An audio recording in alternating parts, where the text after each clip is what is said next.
हम अपने बच्चों को इतना तनाव देते हैं कि आज 5वीं 6ठी क्लास के बच्चे आत्महत्या करने लग गए। हमने उनका बचपन मार करके रख दिया। इससे बड़ा अपराध कभी भी नहीं कर सकते। तरक्की के चक्कर में मेरी उम्र बढ़ गई। अब मैं बता दूं, मैं सबसे, भैया क्या कर रहा है?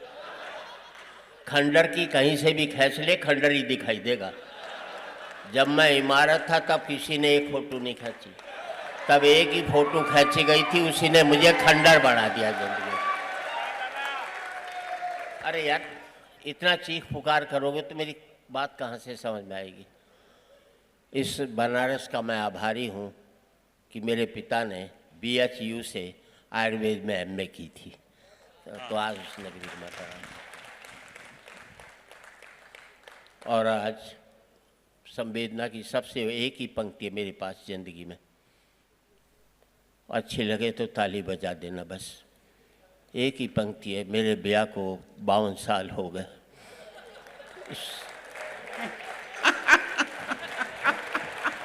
और उसके बावजूद भी हंसा रहा हूँ।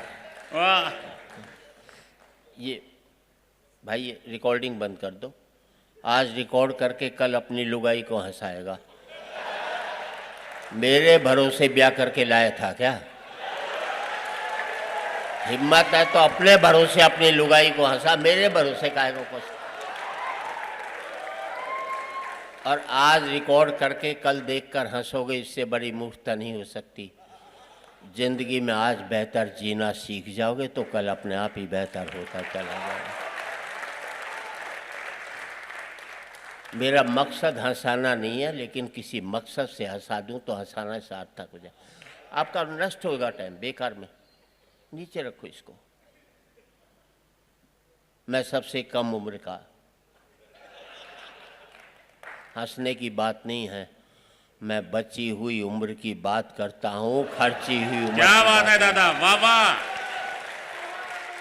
क्या बात। संपत्ति वो नहीं होती जो आपने खर्च कर ली, संपत्ति वो होती है जो आपकी बची हुई होती है। तो बची हुई उम्र की संपत्ति मेरे पास सबसे कम। भैया बंद कर दो इसको, मैं तुम्हारे लिए थोड़ी आया हूँ यार। कविता को सुनना सीखो। आप महादेव के मंदिर में जाओगे तो उसके दर्शन करोगे मूर्ति की, या उसकी फ़ोटो खींचोगे? ये बता दो मुझे। जहाँ रहो 100% रहो। टुकड़े टुकड़े ज़िंदगी नहीं जीना चाहिए। मुझे किसी ने पूछा, इसमें बहुत ज़्यादा वॉल्यूम डाल दिया, थोड़ी कम कर दे यार, मैं अभी घर में थोड़ी हूँ, अब तो बोल ही सकता हूँ ना ढंग से। मुझे किसी ने पूछा, तराजू के एक पलड़े में राम हो और दूसरे पलड़े में तुम हो, तो कौन सा पलड़ा भारी होगा? मैंने कहा मेरे वाला होगा। बात अच्छी लगे तो आपकी तालियां संभलना। मेरे वाला होगा। बोले कैसे होगा? मैंने, तराजू के एक पलड़े में राम होगा, दूसरे में मैं हूँगा, और मेरे भीतर बैठा हुआ राम भी होगा।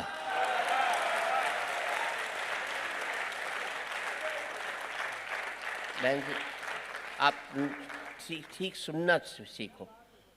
फोटो खींचना जरूरी नहीं है। आप यहाँ तक मैं लगेगा कि आप मुझे सुनना नहीं चाहती, इसलिए रिकॉर्ड करके कल सुनोगी।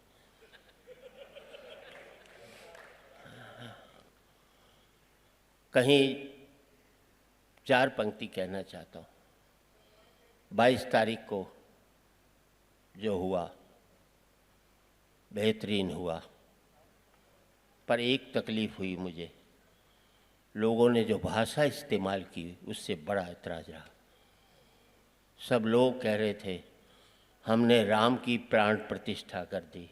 तुम्हारी क्या औकात है यार, तुम राम की प्राण प्रतिष्ठा करोगे? जिसने हम में प्राण अपने डाले उसकी प्राण प्रतिष्ठा थोड़ी कर सकते। भाषा को सही इस्तेमाल करके ईश्वर के प्रति आपका उत्साह में बोल दिया, लेकिन उत्साह में कितनी गलत बात बोल देते हैं उसकी बात पता न करना चाहता हूँ। आपने कहा एक भूखा गया एक सेठ के पास। धार्मिकता कहाँ कहाँ होती है, सुनिए तो सही।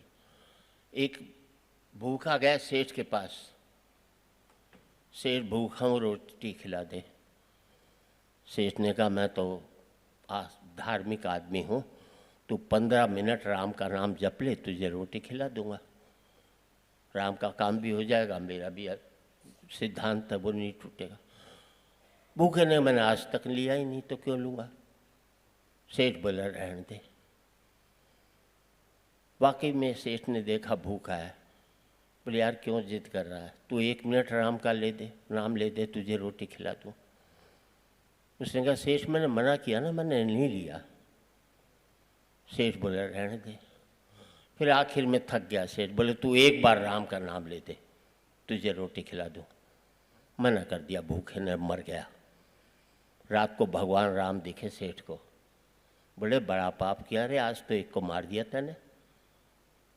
तो सेठ ने राम से कहा मैंने क्या पाप किया, मैं तो आपके प्रति अपनी श्रद्धा व्यक्त कर रहा था। वो दुष्ट आदमी जो आपका नाम नहीं लेता, उसको मरना ही ठीक था। तो राम ने कहा नहीं सेठ, पाप तैने किया। बोले आप भी क्या कहते हैं, मैंने कैसे किया। अब राम की बात पर आपकी तालियां चाहूँगा, मैंने कैसे किया। बोले सेठ ये बता, जो भूखा मरा उसकी उम्र क्या थी। सेठ ने कहा होगी कोई 60 साल। अब आपकी तालियां सी हैं, होगी कोई 60 साल। राम ने कहा सेठ जानता तो मैं भी था कि वो मेरा नाम नहीं लेता, मैं 60 साल तक उसे खाना खिलाता रहा, तो एक टाइम का भी खाना उसको नहीं खिला सकता।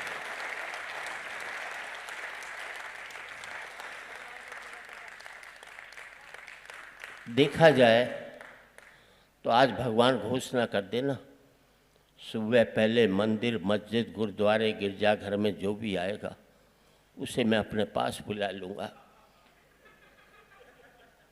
खाली हो जाएगा सब कुछ। तालियां इस बात पर चाहूँगा साहब, बेसिकली क्या है, हम धर्म को मानते हैं, धर्म की नहीं मानते।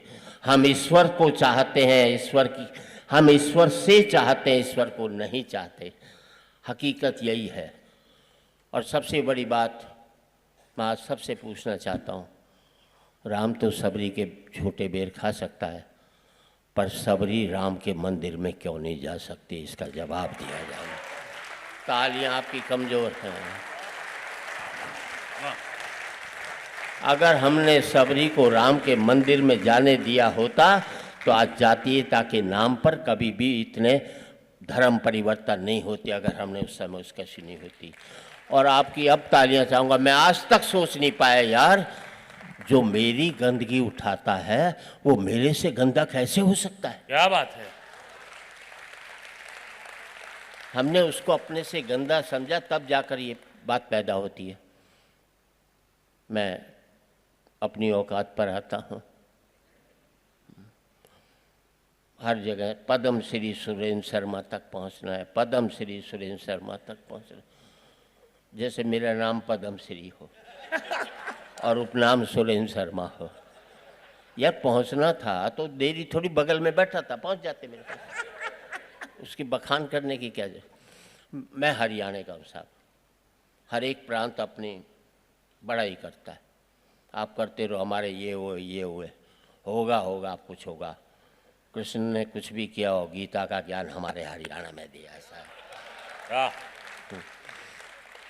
और हमारे बेटे 100% बाप की बात मानते हैं, आपके 30-40% मानते हैं। हरियाणा में बाप ने बेटे से कह दिया कल तेरा रिजल्ट आ रहा है, फेल हो जाए तो मुझे अपना बाप मत कहियो। छोरा बोला ठीक। अगले दिन बेटा आया, बाप ने पूछा क्या रिजल्ट रहा, बोले छोड़ना राम प्रसाद, क्या करेगा पूछ करके। इसे कहते हैं बाप की बात मानना। अच्छा, हमें अपने बेटों पर 100% कॉन्फिडेंस होता है, आपको 60-70, हमें 100। वो हरियाणा में बाप ने बेटे से कह दिया कल तेरा रिजल्ट आ रहा है, फेल हो जाए तो मुझे अपना बाप मत कहियो। छोरो बोला ठीक। अगले दिन बेटा आया, बाप ने पूछा क्या रिजल्ट है, बोले छोड़ना राम प्रसाद, क्या करेगा पूछ करके। इसे कहते हैं बाप की बात मानना। एक बाप अपने बेटे को कूट रहा था, और जगह बच्चे पीटे जाते हैं, हमारे यहाँ कूटे जाते हैं। किसी ने पूछ लिया बेटे को क्यों कूट रहा है, बोले यार क्या करूं, कल इसका रिजल्ट आने वाला है और आज मुझे बाहर जाना है। यह है कॉन्फिडेंस। मालूम है 100% फेल होगा तो साले को आज ही कूट काट करके चल। अच्छा, मैं दिल्ली के Shri Ram college of commerce में पढ़ा, बेस्ट कॉलेज कॉमर्स का। सेकेंड ईयर में मैं फेल हुआ। मैंने अपने बाप को 6 महीने तक पता नहीं लगने दिया कि मैं फेल हुआ। इसे कहते हैं मैनेजमेंट। ये MBA वाले क्या खाकर करेंगे जो मैंने किया था। और 6 महीने बाद मेरे दोस्त ने बापू से शिकायत की, सुरेंद्र शर्मा फेल हो गया। बापू ने कहा फेल हो गया तो क्या हो गया, इम्तिहान कोई कुंभ का मेला जो 12 साल में आएगा अगले साल क्या। हम अपने बच्चों को इतना तनाव देते हैं कि आज 5वीं 6ठी क्लास के बच्चे आत्महत्या करने लग गए। हमने उनका बचपन मार करके रख दिया। इससे बड़ा अपराध कभी भी नहीं कर सकते। अच्छा, मैंने अपने बेटे से कह दिया था, देख तू 50% से ज़्यादा नंबर मत लियो, क्योंकि मेरे 50 बनाए थे। ज़्यादा लिया था जिंदगी भर चिढ़ाता रहता। 45% लिया, 95 लिया था अमेरिका भाग लेता। 45% लिया, साला मुझे दिल्ली छोड़कर गाजियाबाद नहीं जा सकता। और तालियां इस बात पर चाहूँगा साहब, मेरा सुख ये नहीं है कि मेरा बेटा अमेरिका में 5 लाख रुपया महीना कमा रहा है। मेरा सुख ये है कि मेरा बेटा 50,000 रुपया महीना कमा रहा है और शाम का खाना मेरे साथ बैठ कर के। क्या बात है, वाह वाह वाह। जिंदगी में पैसा एक सुख था, हमने उसको एकमात्र सुख बना दिए, इसलिए हम तकलीफ भोग रहे हैं साहब। मैं वो बात करूंगा जो अपने काम आने वाली है। बहुत हो गया। पाकिस्तान, हमारे कई कवि आते हैं, पाकिस्तान को ख़त्म कर देते हैं 20,000 रुपये लेकर, जिसे पूरी भारतीय सेना नहीं कर सकी, वो 20,000 रुपये में पूरे पाकिस्तान की जड़ से मूल नष्ट कर देते हैं। मैंने एक ने नष्ट कर दिया पाकिस्तान को, राख तक नहीं दिखाई दी उसकी। मैं दूसरे ढंग से सोचता हूँ। मैं कहता हूँ मोदी जी जाइए पाकिस्तान के प्रेसिडेंट से बात कीजिए कि आखिरी लड़ाई लड़ते हैं, तू अपने मुल्क की गरीबी पहले मिटाता है कि हम पहले मिटाते हैं। क्या बात है, वाह वाह। तू अपने मुल्क की बेरोजगारी पहले मिटाता है कि हम पहले मिटाते हैं। यार, गोलियों का खर्चा रोटियों पर हो जाए तो दोनों देश के लोग संपन्न। क्या बात है दादा, वाह वाह। हम मिटाने की सोच ही नहीं सकते, हम तो बनाने की सोचने की धरती हमारी बनी है। कोई ऐसी बात नहीं। इतनी फिजूल खर्ची राजनेता करते हैं। मैं केजरीवाल के घर बैठा हुआ था, खबर आई कि यमुना खतरे के निशान से ऊपर हो गई। काफ़ी उन्होंने कहा शर्मा जी माफ़ करना। मैंने कहा क्या हुआ? बोले यमुना खतरे के निशान से ऊपर मीटिंग बुलानी, ये करनी। मैंने 100 रुपये का खर्चा है। बोले क्या मतलब? मैंने खतरे के निशान को 1 फुट ऊपर कर दो, यमुना नीचे आ जाएगी। और क्या बेवजह की। आप व्यापारी हैं साहब, इस देश में व्यापारी से इंटेलिजेंट कोई कौम नहीं होती। दिल्ली के पास गाजियाबाद में एक ने टीन के छप्पर में चाय की दुकान खोली। ऊपर बोर्ड लगाया होटल ओबराय, नीचे लिख दिया हमारी दिल्ली में कोई भी ब्रांच नहीं है। बिगाड़ ले ओबराय, क्या बिगाड़ेगा? एक लाइन में 1000 करोड़ की होटल की ऐसी तैसी फट। नीचे एक लाइन और लिख दी, नक्कालों से सावधान।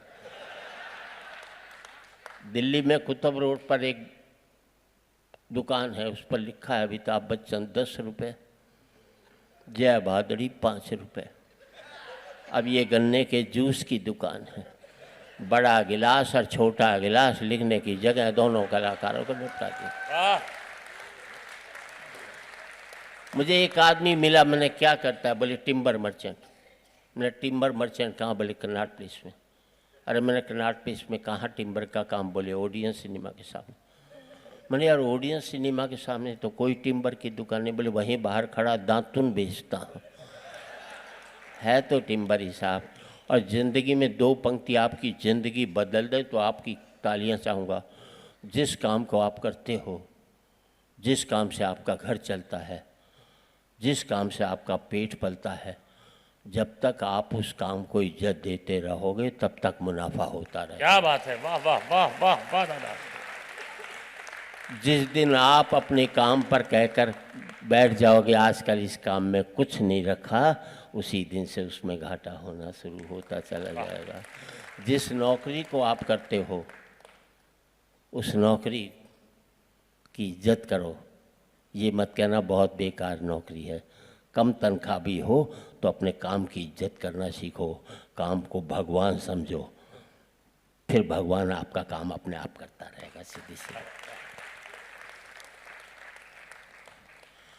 थोड़ी थोड़ी टिप्स देता हूँ। एक तो आप लोगों एक नया बीमारी चली है, सुबह जिम जाने की, एक्सरसाइज करने की। मत करना, उम्र कम हो जाएगी आपकी। मैंने रिसर्च की इस पर। घोड़ा दौड़ता है 20 साल जिंदा रहता है, अजगर पड़ा रहता है 1000 साल जिंदा रहता है। और आप तो धार्मिक लोग हो, भगवान को मानते हो कि नहीं मानते? मानते तो मेरी बात मान लो। भगवान ने जितनी सांसें दी हैं उतनी लोगे, उससे ज़्यादा एक सांस नहीं ले सकते आप। जब आप दौड़ोगे तो जल्दी जल्दी सांस लोगे, जल्दी जल्दी छोड़ोगे। घर में चुपचाप पड़े रहोगे, धीरे धीरे सांस लोगे, धीरे धीरे छोड़ोगे। ज़्यादा अच्छा है दादा, वाह। अब वही लोग ताली बजा रहे जो मॉर्निंग वॉक पर नहीं जाते कि बच गया हम तो। सीधी सी बात है। जिंदगी में खूब हंसना, बस एक बात देखते रहना कि आपने किसी की हंसी को ख़त्म करके हंसी तो हासिल नहीं की है। जिंदगी में खूब तरक्की करना, बस देख लेना तुम्हारे पाँव ने ज़मीन तो नहीं छोड़ी है। ज़मीन से जुड़े रहकर तरक्की करोगे तो स्थायी रहेगी, क्योंकि ऊंचाई होती नहीं है पतंग की, ऊंचाई होती है पेड़ की। जितना बड़ा होता है उतना ही धरती में गड़ा होता है। ऊंचाई नहीं होती है पतंग की, ऊंचाई होती है पेड़ की, कि जितना बड़ा होता है उतना ही धरती में गड़ा होता है। जबकि पतंग की ऊंचाई टिकी रहती है डोर पे, जो कि होती है किसी और के हाथों में, जो जब चाहे उसे ऊंचा उठा दे, जब चाहे किसी से लड़ा दे, जब चाहे धरती पर गिरा दे। अब तुम ही सोच लो, तुम्हें पतंग की ऊंचाई पानी है या पेड़ की? क्योंकि पेड़ की ऊंचाई पाने के लिए धरती में गड़ना जरूरी है, और पतंग की ऊंचाई पाने के लिए किसी के हाथ में अपनी डोर देना आपकी मजबूरी है। सीधी सी बात। कहीं बहुत चीज़ें होती हैं ज़िंदगी में। मुल्क नेशनलिटी से इंडिविजुअलिटी पर आ गया। मेरा सुख मेरी दो कारें नहीं है। बात अच्छी लगे तो आपकी तालियां चाहूँगा। तकलीफ़ ये होगी, मेरा सुख मेरी दो कारें नहीं है, मेरा दुख मेरे भाई की 4 कारें। ये कड़वा सच है ज़िंदगी का, तब जरूरी कहना चाहता हूँ। मैं तो कहता हूँ सेठ लोगों को मत दो मंदिरों में करोड़ों रुपया, उससे काम खोलकर 100 लोगों को नौकरी दे देना, समझ लेना 100 मंदिरों का निर्माण कर दिया। क्या बात है दादा, वाह वाह वाह। क्योंकि मंदिर में हमारी बनाई हुई मूर्ति की पूजा करते हैं और काम खोलकर ईश्वर की बनाई मूर्तियों की पूजा करते हैं। हम सब लोग ईश्वर की मूर्तियाँ, उनकी पूजा ज़्यादा जरूरी है। सोच बदल जाओ, मुल्क में और कुछ नहीं चाहिए। 4 पंक्ति देना चाहता हूँ। इनकम टैक्स वालों की चिट्ठी आई, कोई हो तो मुझे माफ़ नहीं करे। ई साल थे कवि सम्मेलन में जितनों भी कमायो, बैंकों ब्यूरो व टैक्स माने भिजवा दो। मैं जवाब लिखो, ई साल कवि सम्मेलन में 1000 जूता पड़ा है, को कितनों % भिजवाऊँ? पर इनकम टैक्स वाला को जवाब आ गए, तुम्हारे तो 5 लाख तक छूट है, अभी 1000 पड़े हैं, बाकी और भी खा सको, कोई दिक्कत की बात को नहीं। मैं एक कविता परिवार पर पढ़ना चाहता हूँ। समय की सीमा, उसका पालन करूँगा। उस सीमा में जो मेरे पास बेस्ट है वो आपको सुना देता हूँ। कहा जाता है हम भारतीय हो जाएं, मैं कहता हूँ हम अपने भाई के नहीं हुए तो भारत के कैसे हो जाएंगे। बस तालियां कमज़ोर हैं आपके साथ। यार पहले आप परिवार के बनो, फिर समाज के बनो, तब जाकर देश के हो पाओगे। तुम यार पहली सीढ़ी पर नहीं चढ़े, आखिरी तक कैसे पहुंच पाएंगे। इस कविता में लगेगा आपको आपका घर चल रहा है। आपके बाबा ने, पिता ने बताया कि बेटे एक कमरे में गुजारा करते थे। यहीं पर ही पहली बार जब मैं आया था तो दीनदयाल जयलान की 10 बाई 10 फुट की दुकान थी जिसमें पहली बार आया था। दादा ने बताया कि शाम की रोटी भी बड़ी मुश्किल से जुटा पाते थे। कमरे से कोठी तक पहुंचने में हमने जो कुछ खोया उसकी एक कविता पढ़ना चाहता हूँ। बस लगेगा आपका घर चल रहा है। एक कमरा था, अच्छी कविता पर ताली अच्छी बजनी चाहिए ताकि हम अच्छी कविता लिख सकें। बस इतना ही भी। एक कमरा था जिसमें मैं रहता था माँ बाप के साथ। साथ में थी 2 बहनें, एक मेरा भाई। कमरा बहुत बड़ा था, हम लोग थे कम, इसलिए उस कमी को पूरा करने के लिए मेहमान बुला लेते थे। वाह दादा, वाह वाह वाह। एक कमरे में मेहमान का स्वागत होता था, कोठी में मेहमान आते सोचते कब जाएगा। उर्दू के एक शायर ने कहा, एक वक्त था सोचता था मैं, मेहमान कोई आए तो खाना खाऊं, लानत है इस दौर पर सोचता हूँ अब, यह शख्स चला जाए तो खाना खाऊं। क्या बात है, क्या बदलाव। एक कमरा था जिसमें मैं रहता था माँ बाप के साथ। साथ में थी 2 बहनें, एक मेरा भाई। कमरा बहुत बड़ा था, हम लोग थे कम, इसलिए उस कमी को पूरा करने के लिए मेहमान बुला लेते थे हम। फिर विकास का फैलाव आया, पैसा आ गया, फिर विकास का फैलाव आया। विकास उस कमरे में नहीं समा पाया। जो चादर मेरे पूरे परिवार के लिए बड़ी पड़ती थी, उस चादर से बड़े हो गए हमारे हर एक के पाँव। और तालियां चाहिए। लोग झूठ कहते हैं कि दीवारों में दरारें पड़ती हैं, हकीकत यही है जब दरारें पड़ती हैं तब दीवारें बनती हैं। वाह। लोग झूठ कहते हैं कि दीवारों में दरारें पड़ती हैं, हकीकत यही है जब दरारें पड़ती हैं तब दीवारें बनती हैं। पहले हम सब लोग दीवारों के बीच में रहते थे, अब हमारे बीच में दीवारें आ गई। वाह दादा, वाह। और ये समृद्धि पता नहीं मुझे कहाँ से कहाँ तक पहुँचा गई कि पहले मैं माँ बाप के साथ रहता था, अब माँ बाप मेरे साथ रहते हैं। वाह।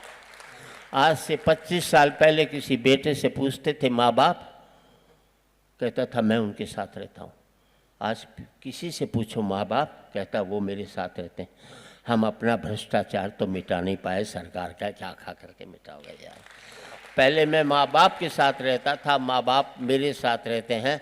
इस जवान पीढ़ी से कहना चाहता हूँ, पता नहीं कितने वक्त की रोटियां काट करके माँ बाप ने तुम्हें इतना लायक बनाया है। जिंदगी में इतने लायक मत हो जाना कि माँ बाप को अपने लायक नहीं समझो। पहले मैं माँ बाप के साथ रहता था। 2 मिनट बैठ जाए प्लीज़। अब पहले मैं, यार मोबाइल पर रिकॉर्डिंग बंद कर दी तो नाराज होकर जाओगे क्या। पहले मैं माँ बाप के साथ रहता, फिर माँ बाप मेरे साथ रहते हैं। और फिर आपकी तालियां चाहूँगा, याद रख लेना, बाप बेटे के 2 ही जगह हाथ मिलने चाहिए। एक तब जब बेटा छोटा हो, वो चल नहीं पाए तो बाप उसका हाथ पकड़ करके ले जाए, और एक तब जब बाप बूढ़ा हो, वो चल नहीं पाए तो बेटा उसका हाथ। क्या बात है दादा, वाह। पहले मैं माँ बाप के साथ रहता था, माँ बाप मेरे साथ रहते हैं। और आजकल तो हालात ये हो गए कि हमारा पता तो एक रहता है पर हमें एक दूसरे का पता नहीं रहता। पहले मैं माँ बाप के साथ रहता था, माँ बाप मेरे साथ रहते हैं। और फिर आपका ध्यान चाहूँगा साहब, और आज इस ऊंचाई पर पहुंचकर मैं सोचता हूँ इसके लिए मैंने कितनी बड़ी खोदी हैं खाइयाँ। अब मेरे बाप की बेटी, अब इस विशेष पंक्ति, अब मैं सोचता हूँ कितनी बड़ी खो दी हैं खाइयाँ। अब मुझे अपनी बेटी से अपने बाप की बेटी अच्छी नहीं लगती। मुझे बाप के बेटे से अपना बेटा अच्छा लगता है। पहले मैं माँ बाप के साथ रहता था, अब माँ बाप मेरे साथ रहते हैं। अब मेरा बेटा भी कमा रहा है, कल को मुझे उसके साथ रहना पड़ेगा। और हकीकत यही है दोस्तों, तमाचा मैंने मारा है तो तमाचा मुझे खाना भी पड़ेगा। क्या बात है दादा, वाह वाह। मैं आप सबसे इतना ही कहना चाहता हूँ, जिंदगी भर माँ बाप के साथ रहना, ताकि आपके बच्चे जिंदगी भर आपके साथ रह सकें। हो सकता है व्यापार और नौकरी की वजह से साथ नहीं रह पाओ, पर मन में उनके साथ हो, तब तक उनका प्यार से रहोगे। सीधी सी बात कहना चाहता हूँ। जिंदगी में किसी गरीब का मजाक मत उड़ाना। ईश्वर ने जिसको दिया सब महत्वपूर्ण है। अमेरिका जाइए, सारे भारतीय दुखी दिखाई देंगे, सबके पास पैसा है। कोई आकर ये नहीं कहता सेठ बड़ा भूखा मुझे रोटी खिला दे। और याद रख लेना, अमीरी की अकड़ तभी तक रहती है जब तक गरीबी उसे निहारती रहती है। और चार पंक्ति बन जाए कविता की। नदी ने अकड़ते हुए कुएं से कहा, तेरी क्या औकात है तुझे पता है, कहाँ नदी और कहाँ कुआं। नदी ने अकड़ते हुए कुएं से कहा, तेरी क्या औकात है तुझे पता है। कुआं हाथ जोड़कर बोला, बहन जी भटकाव और ठहराव में कुछ तो फर्क होता है। वाह दादा, वाह। कुआं हाथ जोड़कर बोला, बहन जी भटकाव और ठहराव में कुछ तो फर्क होता ही है। फर्क इतना ही है कि तुम प्यासे के पास जाती और प्यासा मेरे पास आता है। क्या बात है, वाह। तुम ऊपर से नीचे की ओर जाती हो, इसलिए मीठे से खारी हो जाती हो। मैं नीचे से ऊपर की ओर आता हूँ, इसलिए मीठा का मीठा रहता हूँ। और विदा करते हुए चार पंक्ति में देना चाहता हूँ कि आज एक बार कहें, आखिरी बार कहें, क्या पता तुम न रहो, क्या पता हम न रहें। मैं किसी भी राजनीति से आप जुड़े हो, लेकिन इंसानियत की से जुड़े हो, तब सबके वचन सबकी स्वागत चाहूँगा। आज एक बार कहें, आखिरी बार कहें, क्या पता तुम न रहो, क्या पता हम न रहें। मंदिरों मस्जिद की या किसी इमारत की, माटी तो लगी उसमें भाई मेरे भारत की। मंदिरों मस्जिद की या किसी इमारत की, माटी तो लगी उसमें भाई मेरे भारत की। लहू था हिंदू का, अल्लाह शर्मिंदा रहा।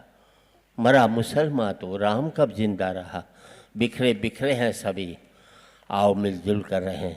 क्या पता तुम न रहो, क्या पता हम न रहें। बहुत है।